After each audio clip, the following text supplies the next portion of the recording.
everybody, day 16 here, and we are in Matthew chapter 12. We're going to read the first half today, and we'll finish it up tomorrow.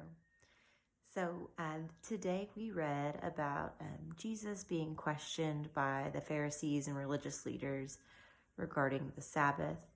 And there's lots of different stories through the Gospels regarding this. And what it comes back to is that God gave us the Ten Commandments and asked us to keep the Sabbath holy.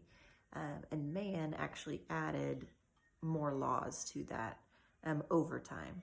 And so there were laws about how many steps you could take in a day and what work was work, and just very specific and sometimes to us now odd laws. And so Jesus and his disciples are walking through this grain field. And it was actually something that was set up back in Deuteronomy that people who owned fields would not harvest them completely so that the poor could walk through and glean from the fields. You might remember back to in the Old Testament, the Ruth and Boaz story, and it all bases on the fact that Ruth is gleaning in the fields.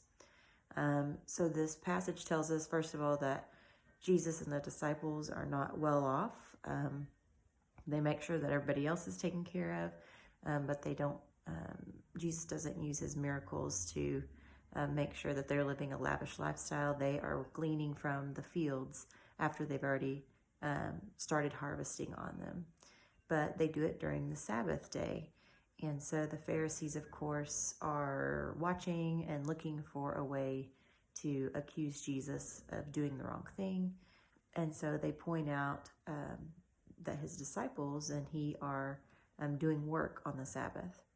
And then it follows up with the story of the withered hand and how Jesus heals this man in the synagogue on the Sabbath who has the withered hand. And what Jesus tells them is two things that I thought were really important. One is that doing good and taking care of people is not doing work. And so he uses the analogy of if their sheep had fallen into like a crack, basically, would they not get it out on the Sabbath? And so, how much more valuable is human life than the sheep's life? And so he equates those two things together and talks about that doing good is way more important than upholding all of those additional laws that were added.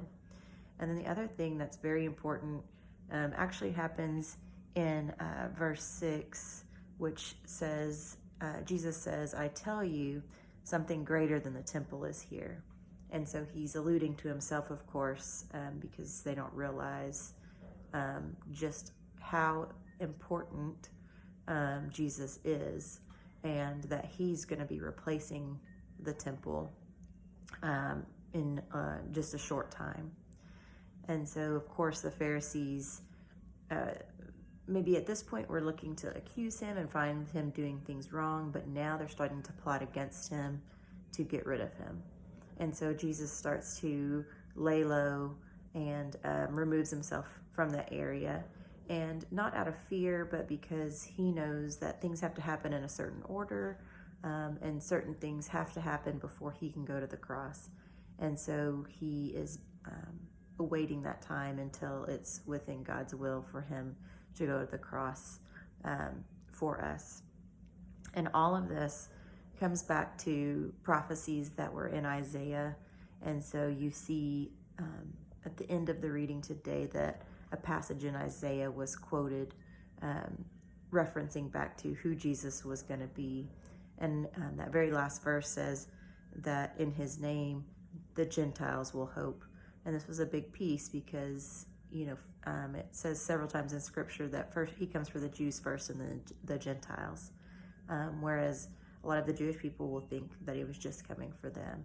And so it gives us hope as non-Jewish people that Jesus came for everybody, not just for the Jewish people first and then for the Gentiles. And so we can be excited that we have hope in him today and that he came for everyone.